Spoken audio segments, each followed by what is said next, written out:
Meron po kaming two-story row house project dito sa San Pablo, Laguna. And ito nga po yung aming Chloe two-story row house. Located po ito dito sa may Barangay San Antonio 1, San Pablo, Laguna. Napaka-accessible nito kasi along the highway lang siya. Yung kanyang mga pwedeng sakyan for transportation, meron tayong jeep, tricycle, or buses. And meron din tayong malapit na ginagawang SLEX TR4 extension dyan. And in year 2027, bubuksan na yon. Kaya nasa 1 hour, mahigit, wala nang 2 hours ang biyahe nyo pa Manila. And then, isang diretso na lang din papuntang Bicol.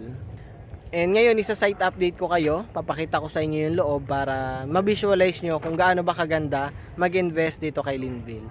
So, tara, pasok po tayo.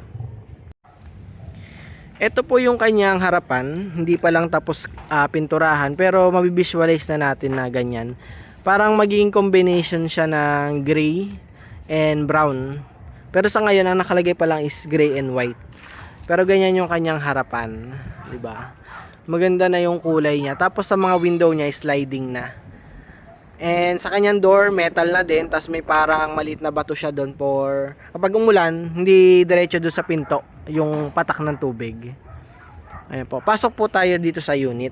Bale, meron kayo 1.5 meters extension. Pre lot area. Kasama sa lot area niyo yun. Kasi 36 square meter yung ating lot area dito. Meron kayo 1.5 meters dyan. And yan, inuhukay para sa CR daw. Para yan doon sa may CR. Sobrang lalim niya, di ba? Ito po yung kanyang loob. So, sa floor, cement finish siya. Sa kanyang wall naman is painted na rin. Sa kanyang kitchen, naka-tiles na siya, tsaka may lavatory. So, may window doon for proper ventilation. Sliding na din. Tapos, sa kanyang banyo, dito, nasa first floor, naka-tiles na din siya. Meron ng toilet, tsaka for shower. Ayan. Tapos, sa likuran, meron din po kayong extra, ayan, 2 meters. 2 meters yan for service area. And then, sarado na din siya. Ayan po, oh. Iti-turn over niya sa inyo ng sarado para meron na kayong division. So, kayo na pong bahala kung anong idudugtong nyo para kung baga lalagyan nyo ng bubong or kung ano man. So, ganito yung ceiling niya. Mataas na din siya. Kasi ako nasa 5'5 ako eh. Siguro nasa 7 to 8 feet yung taas ng ceiling. Mga ganyan estimate ko. And sa kanyang hagdan, malawak po. Nasa 1 meters mahigit. Wala pang 1.5 meters. Pero ganun, malawak siya. Magsasalubong yung dalawang dadaan, kasyang-kasya. And then meron na kayong metal hand railings. So, bakal na siya.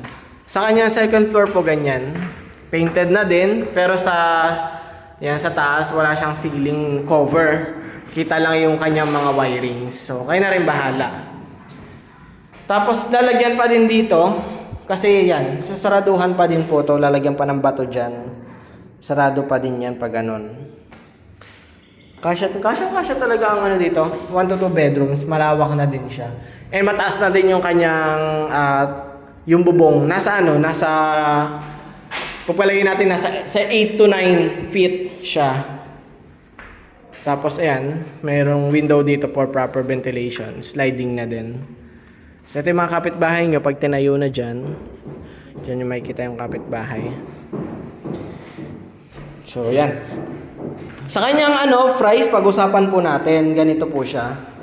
Itong Chloe row house po namin ay may minimum lot area po na 36 square meter at may minimum floor area na 40 square meter. Ang kanyang total contract price po ay 1,020,000. Meron tayong down payment na 70,000. Tapos reservation fee po ay naka 3,000, naka promo po kasi yan. And then ima-minus yung 3,000 sa DP, is 67 na lang yung full DP. Tapos meron po kayong choice na 5 months or 12 months or kaya 17 months to pay para sa ating DP. Yung 5 months po is 13,400. Yung sa 12 months po is 5,584. And then 17 months to pay po is 3,941. And then si Linville po is naka extended for PH program, kaya pwede nyo ma-avail yung 3% interest po niya. Kaya mababa at malaki ang madi-discount po ninyo. 10 years validity po yan, kaya nasa 4,005 pesos lang po ang magiging monthly nyo. After 10 years po ay saka lang po kayo babalik ng 6.25% interest kay Pag-ibig. Available po through Pag-ibig Financing si Chloe Rowhouse namin. Kung kayo po yung OFW or locally employed, kahit anong status, basta po kayo ay Pag-ibig member, at least meron kayong 2 years membership, tsaka pasok kayo sa required salary and magkakaroon kayo ng requirements, makakapag-comply kayo, pwede na po kayo makapag-reserve or maka-avail dito kay Linville, San Pablo namin. So yun, napaka-accessible niya, tsaka affordable lang at kayang-kaya ng mga minimum wage earner. And then yun, meron pa ring 4PH program si Pag-ibig, kaya talagang mas pina-affordable pa, di ba? If interested po kayo dito, pwede tayong mag-site viewing and actual ko pong ipe-present sa inyo itong project namin. Meron po akong details dyan sa aking screen, meron din po akong details dyan sa description. And pwede nyo po akong i-reach out para makapag-schedule po kayo ng free site tripping dito. If bago lang po kayo sa aking channel, pwede po kayo mag-like and subscribe.